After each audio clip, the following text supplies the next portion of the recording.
There comes a moment in every girl's life when the noise of the world becomes deafening. The expectations pile on like bricks. Be pretty, but not vain.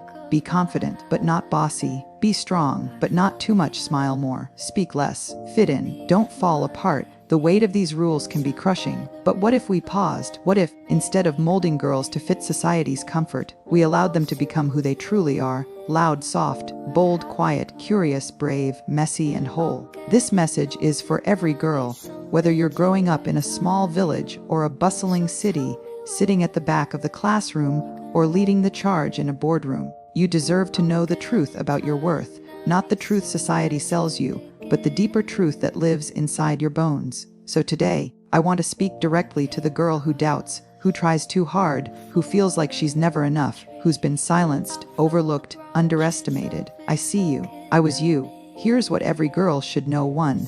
You are worthy. Before you achieve anything, there is something quietly revolutionary about realizing you are worthy right now. Not when you graduate, not when you get that job, not when someone chooses you, not when your jeans fit better or your Instagram gains more likes. Worthiness is not some treasure waiting at the end of a finish line. It is not something you earn, prove, perform for, or beg to receive. It is the soil you were born from. It lives in you simply because you exist. But most of us don't grow up with that truth.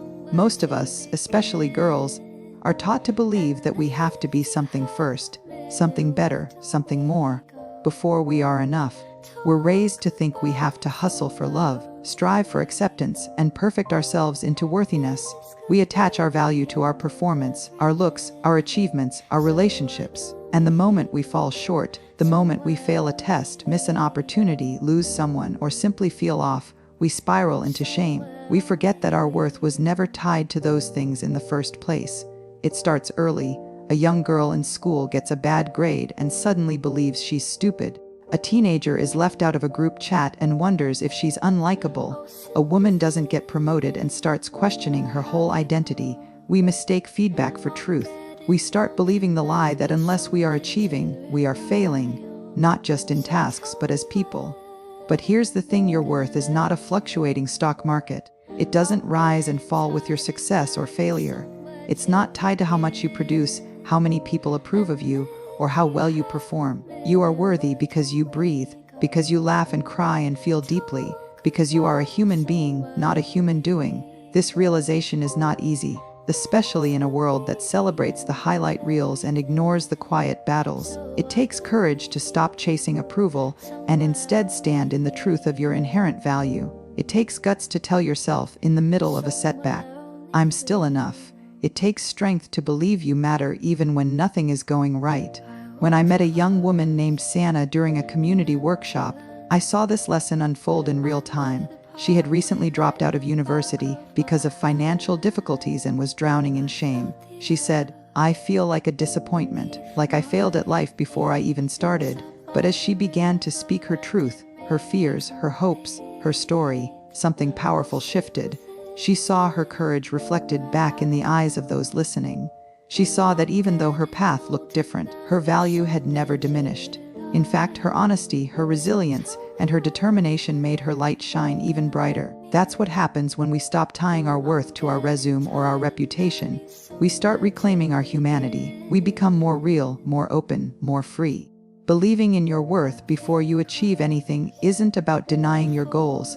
It's about detaching your identity from them. It's knowing that even if your dreams don't work out, you still do.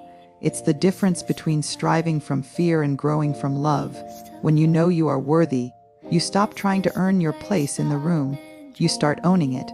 You stop apologizing for your presence. You start embodying it. This belief also changes how you handle failure. Instead of seeing a mistake as a reflection of your inadequacy, you see it as part of the process. You're no longer devastated by criticism because your self-worth doesn't hang on someone else's opinion. You become more resilient. You bounce back faster because deep down, you know that no loss or label can define you. This mindset also impacts how we treat others. When we believe in our own worth, we stop comparing ourselves to everyone else. We no longer feel threatened by another woman's beauty or brilliance. We celebrate it. We stop playing small to make others comfortable. We stop dimming our light just to fit in. We lead from authenticity, not perfection. 2. Your voice matters. Use it. There's something powerful about watching someone find their voice for the first time. You can almost feel the shift. The moment they go from swallowing words to speaking truth, from doubting themselves to standing their ground, from whispering to roaring, not out of rage, but out of rootedness. That's what it means to come home to your own voice. And every girl deserves that moment. But many of us are taught early on that silence is safer, that good girls don't interrupt, that being liked is more important than being heard.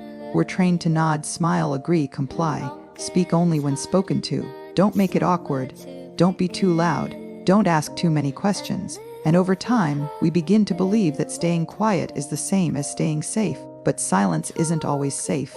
Sometimes silence is what suffocates us. Sometimes the thing we're trying not to say is the very thing that needs to be heard. Our truth, our needs, our boundaries, our dreams, they all live in our voice. And when we don't use it, we slowly disappear from our own lives. There was a girl I met during a youth leadership event. Her name was Nita. She was quiet, always at the back of the room, always listening but never speaking. On the last day, we had a sharing circle. Slowly, nervously, Nita raised her hand. Her voice trembled. She said she had always felt invisible, like no one would care what she had to say. But then she paused and added, "I realized that even if my voice shakes, I still need to use it." For me, that one moment changed the entire energy in the room, because courage is contagious. And when one girl dares to speak, others begin to find their voice too. That's the thing. Your voice is not just about making noise. It's about telling the truth, even when it's hard. It's about asking for what you need, saying no when something doesn't feel right, and standing up not only for yourself, but for others who are still trying to find their words. Your voice holds power, not because it's perfect, but because it's yours. It's easy to think your voice doesn't matter when no one's listening. When you speak up in a group and get ignored, when your ideas are dismissed or your questions are laughed off, those moments sting. They can make you want to shut down completely. But here's the truth, your voice still matters, even if the room isn't ready for it yet. And your job is not to shrink to fit the room. Your job is to make your presence felt anyway. Using your voice doesn't always mean speaking out loud. Sometimes it means writing a letter, drawing a boundary, voting with your choices, starting a conversation that scares you. Sometimes it's telling your story even when it's messy and raw. Sometimes it's saying, "I don't know," or "I need help." Sometimes it's saying, "Enough," when everything in you wants to stay quiet just to keep the peace. And yes, using your voice comes with risk. You might not be liked by everyone. You might disappoint people. You might stand alone for a moment. But the alternative is far costlier. Living a life that isn't true to who you are. There's real strength in knowing what you believe and being brave enough to say it out loud. There's freedom in realizing that you don't have to be loud to be powerful. You just have to be honest. You just have to show up with your full self. Think about every movement that ever sparked change. It started with someone refusing to stay silent. A girl saying, "This isn't okay." A woman saying, "We deserve better." A voice rising, not to overpower but to awaken. The world doesn't change when people stay comfortable. It changes when people speak truth, even softly. There's a quote on the wall of a shelter I visited once that said, "We speak because silence is a luxury we can't afford." That line never left me, because for so many girls, silence was never a choice. It was survival. And reclaiming your voice after years of being silenced is one of the bravest things you can do. You don't need to have the perfect words. You don't need to be the loudest in the room. You just need to be real, honest, rooted. Because your voice, your truth, your story, it matters more than you think. And if you're scared to speak, that's okay. Speak anyway. If your hands shake, let them. If your voice wavers, that's proof of your courage. Being brave doesn't mean you're not afraid. It means you go forward with the fear in your chest and your truth in your throat. When you use your voice, you begin to shape your life. You stop waiting for permission. You start writing your own story. You begin to draw lines that protect your peace. You start honoring your worth, not because someone else confirmed it, but because you finally believed it yourself. So today, if there's something you need to say, to a friend, to your family, to yourself, say it. Not for attention, not for applause, but because your truth deserves a space to live outside of you. And every time you speak it, you become a little more whole. Because your voice was never meant to be buried, it was meant to rise. 3. You are allowed to take up space, There is a quiet pressure that so many girls carry, to be smaller, softer, quieter. We're told in 100 different ways, from 100 different places, that our worth increases when we take up less space, less noise, less room, less attention. We're taught to cross our legs, lower our voices, sit still, smile more, blend in, not stand out. And without even realizing it, we begin to apologize for our presence. We say sorry when someone bumps into us. We say sorry before we speak, even when we've done nothing wrong. We shrink ourselves in classrooms, in meetings, in conversations, in relationships, afraid to seem too bold, too loud, too emotional, too confident, too much. But here's the truth every girl needs to hear and believe: you are allowed to take up space. Not because you've earned it, not because someone gave you permission, but because you exist. Because you have something to offer this world that no one else can. Your mind, your heart, your perspective, your energy. That is not a burden, that is a gift. Taking up space is not arrogance. It is not about demanding attention. It's about understanding that your presence matters. It's about walking into a room without tucking parts of yourself away. It's about showing up fully, even when it makes others uncomfortable. It's about no longer waiting for someone to validate your existence before you start living it. I once spoke to a young woman named Rabia who had just started her first job in a corporate office. She told me how she'd sit in meetings with ideas bursting in her mind, but she never shared them. I didn't want to sound stupid, she said. I thought maybe I should wait until I was more experienced.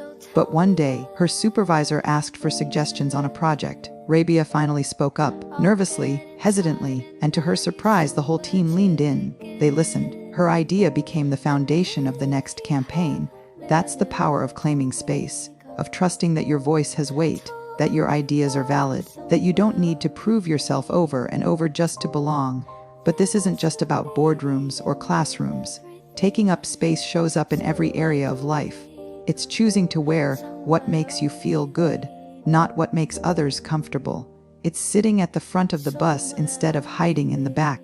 It's dancing when the music moves you, laughing loudly without worrying about who's watching, saying what you mean even if it shakes the room. It's not just physical space, it's emotional, mental, spiritual space too. It's saying no without guilt. It's asking for help without shame. It's feeling your feelings fully without apologizing. It's refusing to shrink your personality to make others feel more secure. And yes, taking up space can feel dangerous at times, especially if you've been punished for it before. Maybe someone called you too bossy, too dramatic, too opinionated, too sensitive. Maybe you were taught that humility means hiding, that strength means silence, that being liked is more important than being seen. But those are lies wrapped in fear. The truth is, you don't have to disappear to be accepted. You don't have to water yourself down to be loved. The people who are meant for you will never ask you to be less.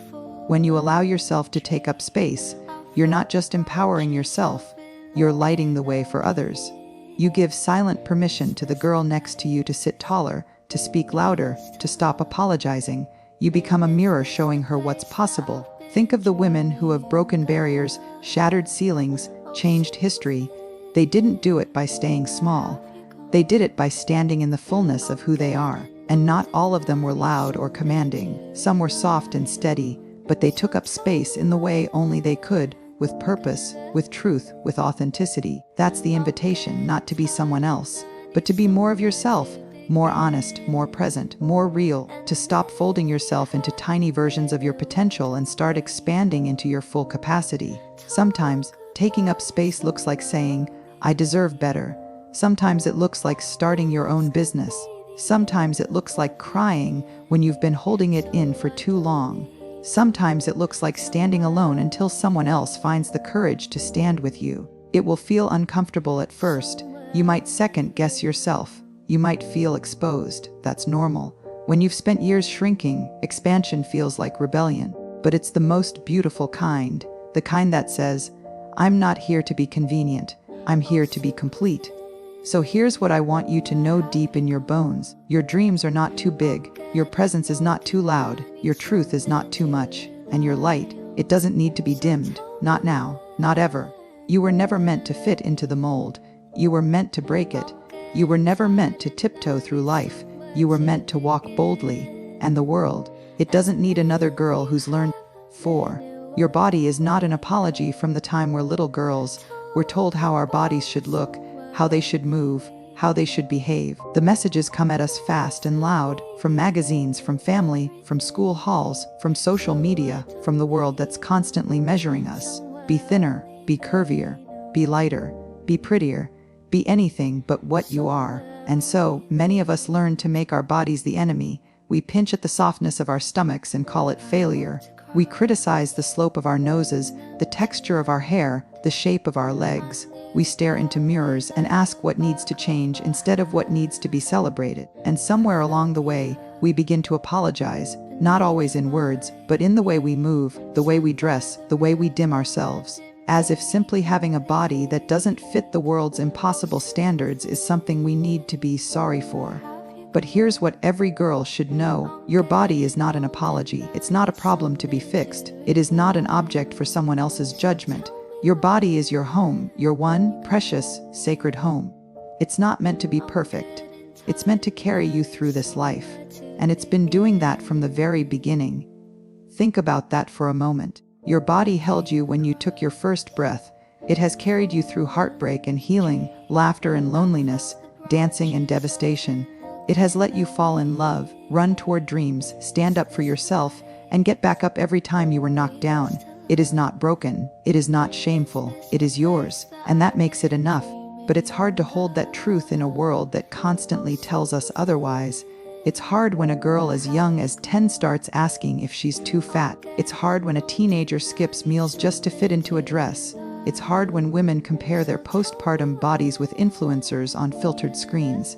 The shame runs deep, and it's not just personal, it's cultural, generational, systemic. I remember a story from a young woman named Miriam. She told me how she spent years hiding her arms because someone once told her they were too big. That one comment, that throwaway judgment, took root and grew like a weed. Every sleeveless top, every swimming pool, every summer outing became a moment of anxiety, until one day she got tired of apologizing. She wore the dress, she showed her arms, she took a photo and smiled without covering up, and though her heart raced, she said it was the most free she'd felt in years, not because she changed her body, but because she changed her relationship to it. That's the shift. That's the reclaiming, not of some ideal version of ourselves, but of the truth that we are not here to perform beauty. We are here to live fully, deeply, freely, in the bodies we already have. You don't need to lose 10 pounds to wear the dress. You don't need clearer skin to take the photo. You don't need smaller thighs to dance at the wedding. You don't need to be anyone else's definition of beautiful to belong in your own life. The scars on your knees, the stretch marks on your belly, the lines around your eyes, they are not flaws. They are the evidence that you've lived, that your body has been a canvas for your journey. They deserve tenderness, not ridicule. And if your body has been through trauma or illness, if it has felt like a battleground, then know this: the fact that you are still here, still breathing, still showing up, is a miracle. You don't owe anyone a story of resilience wrapped in a bow, but you do deserve to look at yourself with compassion, not contempt. When we stop apologizing for our bodies, we begin to live differently. We show up in photos instead of hiding behind the camera. We wear clothes that feel like joy instead of armor. We exercise because we love our bodies, not because we hate them. We eat with pleasure, not punishment. We stop the cycle of shame we've inherited, and we protect the next generation from inheriting it too. Imagine a world where a girl grows up seeing her body as a gift, not a project, where she's taught to listen to her body's needs instead of ignore them, where she learns that strength isn't about size and beauty isn't about symmetry, where her worth is never linked to her waistline. That world starts with us, with the way we talk to ourselves in the mirror, with the way we speak about our bodies in front of young girls, with the way we hold our heads high, not because we've reached perfection, but because we've finally let that expectation go. It starts when we look at our reflection and see not something to fix, but someone to love.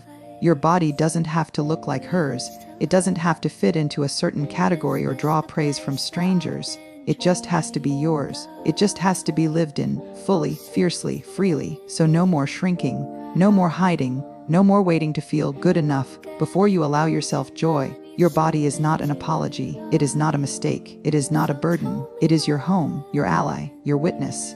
And 5. You are not alone. We rise together. There's a tender kind of loneliness that creeps in when we're going through something hard. It doesn't always scream or announce itself. Sometimes it shows up quietly, in the ache of not being understood, in the weight of trying to hold everything together, in the silence after we speak our truth and wonder if anyone really heard us. It's easy to believe that our struggles isolate us, that our pain is too heavy to share, that our fears are too much. But the truth every girl needs to hold on to is this: you are not alone. You were never meant to do this life by yourself. We live in a world that often glorifies independence, the kind that says, handle it yourself. Don't bother anyone, keep it together. And while resilience is powerful, it becomes harmful when it's used to isolate us instead of support us. We begin to confuse strength with silence. We start to believe that vulnerability is weakness, that asking for help is something to be ashamed of. But true strength doesn't live in isolation.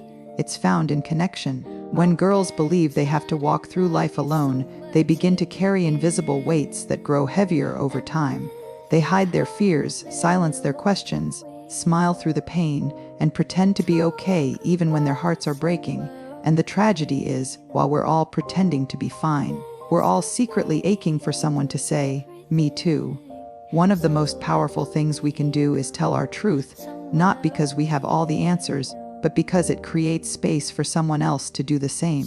I remember meeting a group of high school girls who had started a small support circle after one of their classmates attempted to take her own life. They didn't have degrees in counseling or fancy solutions. They just showed up for each other. Every week they sat in a circle, listened without judgment, cried, laughed, held hands, and reminded one another, you don't have to carry this alone. What they created was sacred, not because it was polished, but because it was real. That's the thing about connection. It doesn't need to be perfect to be powerful. It just needs to be honest. When we let people in, truly in, we begin to dismantle the shame that says we are too much, too broken, too complicated. We begin to realize that others carry stories just as heavy as ours, and suddenly our burdens feel lighter, not because they disappear, but because we no longer carry them in silence. Sisterhood isn't about being the same. It's about showing up for one another in the mess, in the celebration, in the confusion, in the joy. It's about cheering when another girl wins instead of comparing or competing. It's about saying, I see you, when she feels invisible. It's about sitting beside someone in her sorrow without trying to fix it, just being present, being kind, being human. We rise together when we stop pretending we have it all figured out. We rise together when we hold space for each other to be fully seen. We rise together when we link arms instead of pointing fingers. We rise together when we remind each other that we are not defined by our worst days, and we are not destined to walk through darkness alone. And connection doesn't always have to be deep and dramatic. Sometimes it's in the smallest moments, a smile across the room, a message that says, thinking of you, an invitation to sit, a compliment that isn't about appearance but about spirit. These are the threads that weave belonging, and belonging isn't about fitting in. It's about being accepted exactly as you are, messy, marvelous, in progress, unfinished. Sometimes the bravest thing a girl can do is reach out her hand and say, I need help. And sometimes the most healing thing another girl can do is take that hand and say, you've got me. No one gets through life unscathed. No one has it all together. No one is beyond struggle or heartache or fear, and that doesn't make us weak. It makes us human, and humans by nature are wired for connection. We're built for community. We are not designed to heal in isolation. So if you're in a chapter of life that feels heavy, please hear this. You are not the only one who has cried yourself to sleep. You are not the only one who feels behind, uncertain, overwhelmed. You are not the only one questioning your worth, your direction, your future. But your pain does not separate you, it connects you. It places you in the sacred circle of all those who have felt deeply and risen anyway. And if you're in a chapter of life where you're standing a little taller, where the healing has begun, where the light is starting to return, reach back. There is someone behind you who needs to know the path you've walked. She doesn't need you to be her hero. She just needs your honesty. She needs your presence. She needs your reminder that healing is possible, that the night doesn't last forever. We rise by lifting each other, not because we have to, but because we know what it feels like to be down. We know how it changes everything when someone says, you're not alone.